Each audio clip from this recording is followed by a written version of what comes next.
The grand hall of Vorik's spine felt like the inside of a weapon, cold, vast, and ready to strike. The ceiling arched high above, lost in shadow, supported by rib-like struts of black alloy. Along the circular chamber, banners of a dozen civilizations hung in silent rivalry. The Crow-TH Dominion's crimson insignia dominated the far wall, the stylized clawed hand painted as if it were reaching straight for the heart of the room. Captain Elias Varen stood at the center table, a simple stone slab polished smooth by centuries of negotiations that rarely ended peacefully. He had come alone, at least in appearance. A pair of unarmed human aides waited in the observation gallery above. No guards, no weapons, just him and the briefcase at his side. Across from him, High Marshal Draz Turek entered as if the floor belonged to him. The Crow-TH leader's armor clung to his scaled form like molten metal cooled into spikes. A long scar traced from jaw to collar, the skin puckered white against dark green scales. His guards, taller, bulkier reptiles in heavier plate, spread out in a semicircle, their clawed hands resting on plasma pike grips. The Crow-TH moved with deliberate slowness. Every step was a performance, meant to remind others that their empire did not hurry for anyone. When Drazk finally reached his seat, he didn't sit. He placed his claws on the table and leaned forward until his snout nearly touched the air above Elias's head. "You will kneel, human," Drazk growled, the words rumbling through the stone. "Not today, not here, but soon. The Dominion has decided your species is insolent. Your borders will be erased. Your worlds will burn. You will kneel, or you will die standing." The other delegates shifted uncomfortably. Representatives of neutral powers, feathered of Rasai, glass-skinned Kalen, the chittering Croth, kept their eyes anywhere but on the two men at the table. This was not a diplomatic exchange. It was a predator declaring the kill. Elias didn't flinch. His eyes stayed locked on Drazk's yellow, slit-pupil gaze. The human's voice, when it came, was calm and even. "I've heard that line before," he said, "usually from something that didn't survive the week." Drazk's nostrils flared. "You mistake me for prey, little Deathworlder. Your kind's reputation is exaggerated propaganda. A clever trick to keep the Concord guessing. It will not work here. We know your weaknesses." Elias allowed himself a faint smile. "Do you?" The Crow-TH leader's lips peeled back, revealing rows of jagged teeth. "You have no fleets to match ours. No armies that can survive a planetary siege. Your colonies are scattered. Your supply lines are fragile. You are soft. Even your death world is nothing to a trained Crow-TH soldier." A murmur went through the chamber, not of agreement, but of discomfort. The word death world carried weight. Every alien here had seen the Concord's classification list. Only a handful of inhabited planets reached Category 10. Earth was a Category 12. Elias let the silence stretch, feeling the weight of it settle over the hall. Then he leaned forward slightly, as if confiding a secret. "You've read the Concord's classification reports," he said, "but I don't think you've heard the real stories." Drazk's claws tapped once against the stone. "Stories are for hatchlings. We deal in truth here." "Oh," Elias said softly, "these are true. That's the problem." The human's tone had changed. Quieter, almost conversational, but carrying through the hall like a blade sliding free from its sheath. "Your analysts think Deathworld is a label for a planet that's dangerous to soft-bodied species. Venom, teeth, weather, gravity. You've heard the numbers and thought they were exaggerated. I'm here to tell you they're not. In fact, they're understated." The Avraside delegate made a faint trilling sound, the noise their kind made when unsettled. Drazk's eyes narrowed, but he said nothing, letting the human dig his own rhetorical grave. Elias set his briefcase on the table and opened it with a click. Inside, neatly arranged, were a series of slim data slates. He didn't pull one out yet. Instead, he rested his hand lightly on the case and looked around the hall. "Do you know what my world's oceans are full of?" he asked, not to Drazk specifically, but to everyone. "Things that can kill you in less than 3 minutes. Some smaller than your hand. Others the size of your warships." The Kalen representative blinked, the crystalline plates along their skull shifting in discomfort. The Croth ambassador clicked their mandibles softly. Drazg snorted. Parlor tricks. Predators are everywhere. True, Elias said, but not everywhere produces predators like Earth. We don't just have one or two dangerous species. We have thousands. And we didn't survive them by hiding in caves. We fought them. We hunted them. And sometimes they hunted us back. Drazg's claws dug faint grooves into the table's surface. You're wasting my time. Am I? Elias met his gaze again, unblinking. You came here thinking you knew humanity. I'm telling you right now, you don't. You think war will be simple. But you have no idea what kind of world forged us, or why your threat sounds so familiar to us. On Earth, something trying to kill you before breakfast isn't news. It's routine. He let that hang in the air, letting the tension coil tighter. Before you decide on war, High Marshal, Elias continued, I'm going to tell you a few things about where we come from, and if by the end you still think it's wise to fight us well. He sat back slightly, a slow smile curling at the corner of his mouth. You can try. Drazg's pupils contracted to slits. Then speak, human. Convince me. Oh, Elias said, I don't need to convince you. I just need you to understand. The chamber was silent now. Even the Crow-TH guards stood motionless, their tails still. The air seemed colder, heavier. Elias reached into the briefcase and withdrew the first slate, its display flickering to life. Across the black surface bloomed an image of a translucent, ghostly shape. Tentacles trailing like silk, the faint shimmer of something alive and deadly. This, Elias said, is the Gentle One. And with that, the Deathworld stories began. The image hovered above the slate, shimmering in pale blue light. Its bell-shaped body pulsed gently, almost beautiful. Long, hair-fine tendrils drifted downward, curling lazily like strands of silk caught in a current. This, Elias began, is a box jellyfish. It's no larger than a clenched fist. No teeth, no claws, just floating there, almost invisible. The Arasai delegate leaned forward, head feathers lifting in curiosity. Drazg merely stared, unimpressed. Elias tapped the display. A diagram appeared, marking the faint threads trailing from the bell. Each of these tentacles carries thousands of specialized cells, nematocysts. They don't just sting. They inject venom that attacks the heart, the nervous system, and the skin simultaneously. The pain is immediate, excruciating. Victims collapse in minutes. The heart stops soon after. Sometimes, the body keeps spasming for hours. The Kaelin representative's crystalline plates clicked softly, a nervous tick. Drazg's voice was low. A poison animal. We have thousands on Crow-TH Prime. Elias's eyes didn't leave his. Does yours live in warm, shallow waters where your young learn to swim? That earned a faint shift in the room. Even the Crow-TH guards glanced at each other. We had people die standing in waist-deep water. Elias continued.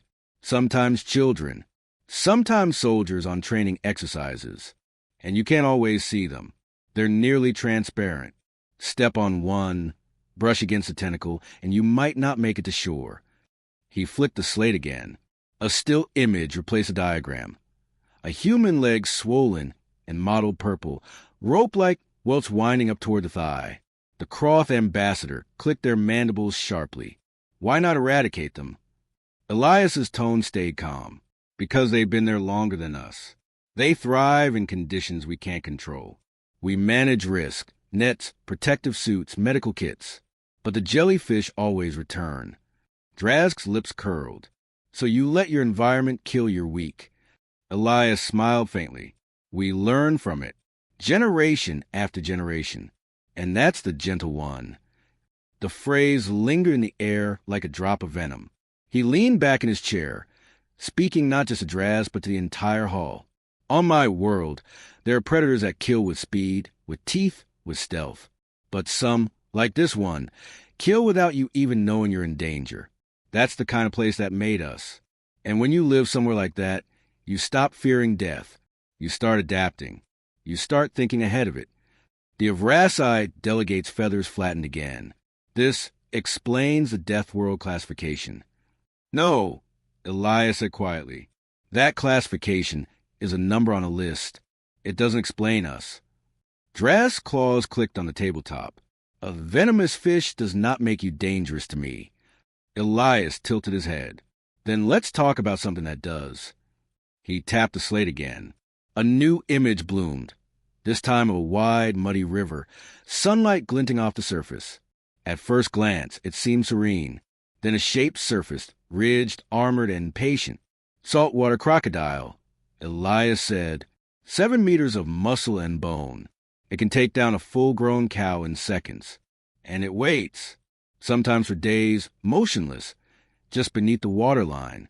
The moment prey leans down to drink, it strikes, dragging it under, rolling, tearing. The Croth ambassador shifted uncomfortably. Do you swim with these as well? Not if we can help it, Elias replied. But they share our rivers, our coasts, and when they take a person, it's not an accident. It's calculated. They've been hunting for longer than humans have existed. Draz gave a short, derisive hiss. A patient animal. Still only an animal. Elias's smile sharpened. Exactly. And we learned patience from them. He set the slate down, his fingers resting lightly on the edge.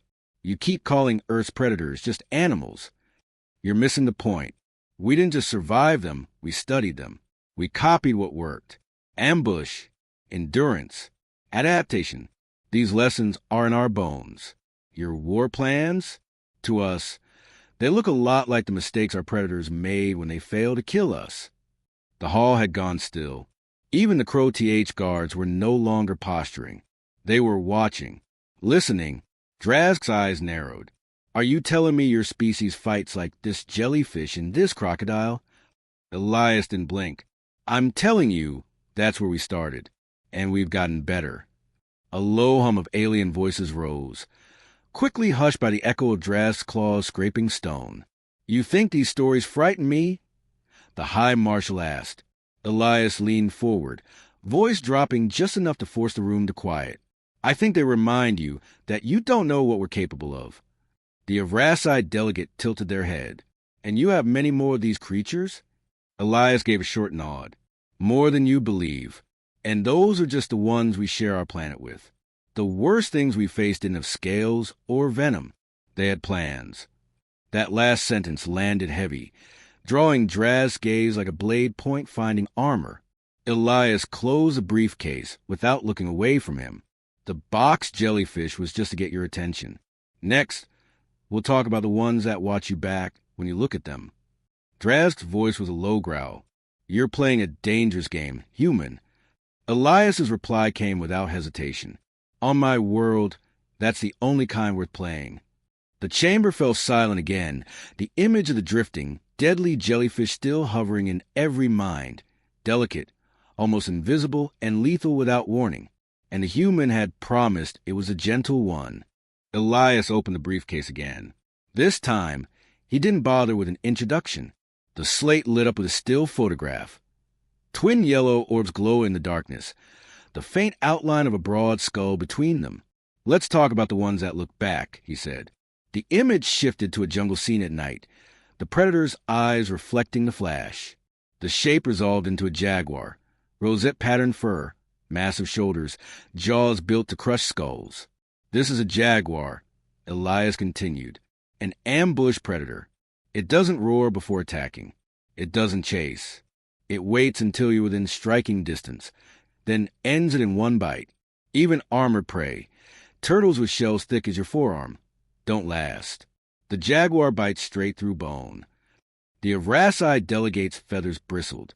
The Kaelin representative's crystalline plates tightened around their skull. Draz leaned back slightly, feigning boredom. Another animal.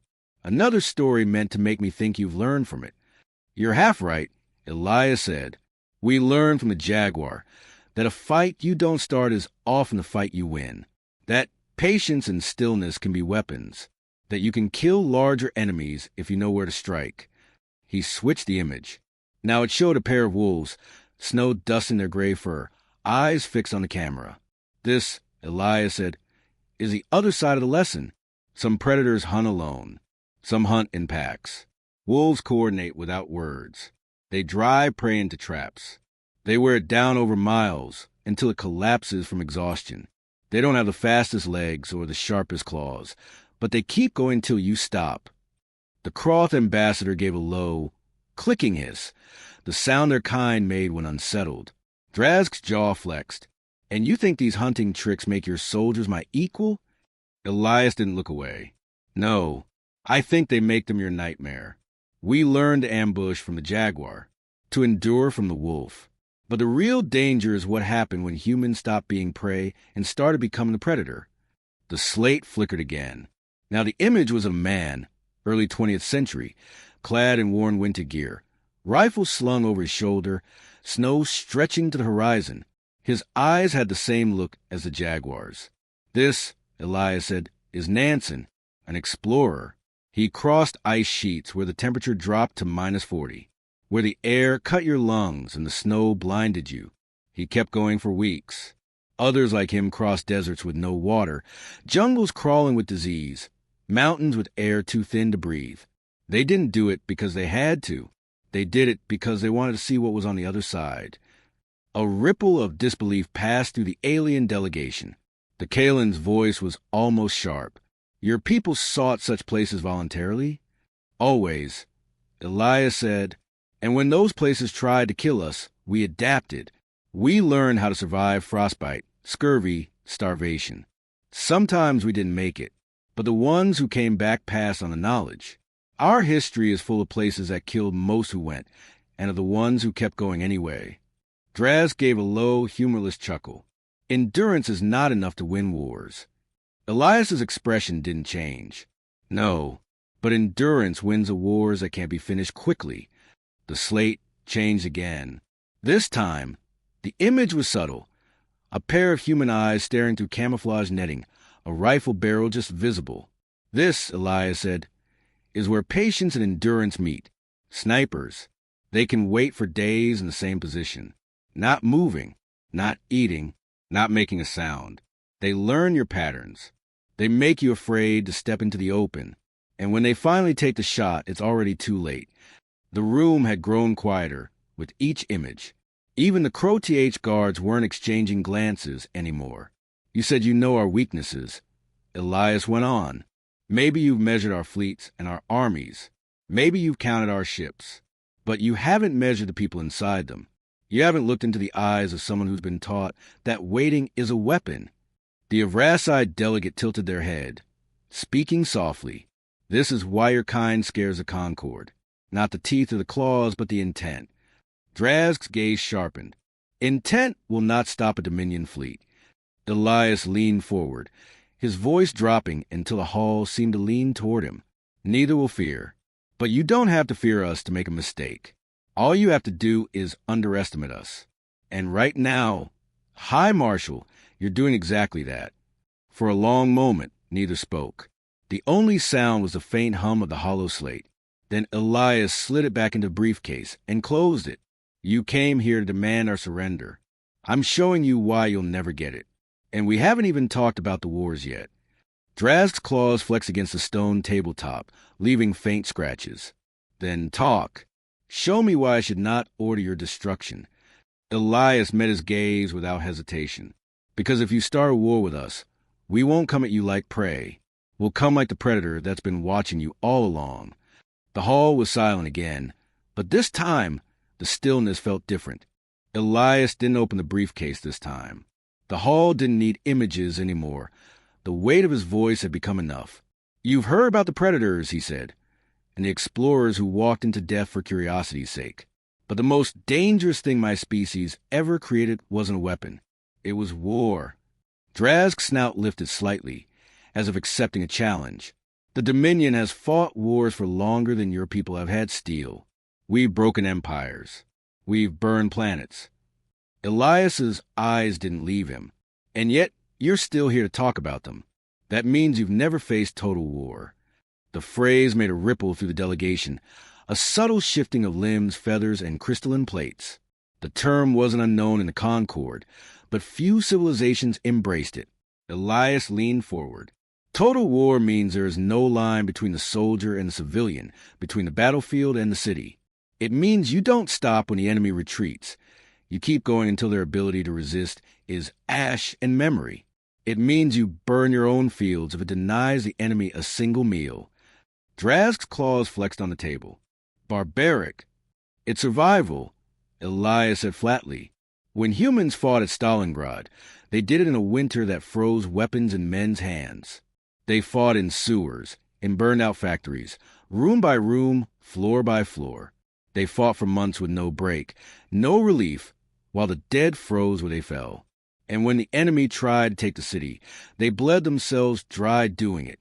The Evrassi delegates' feathers flattened tight against their skull.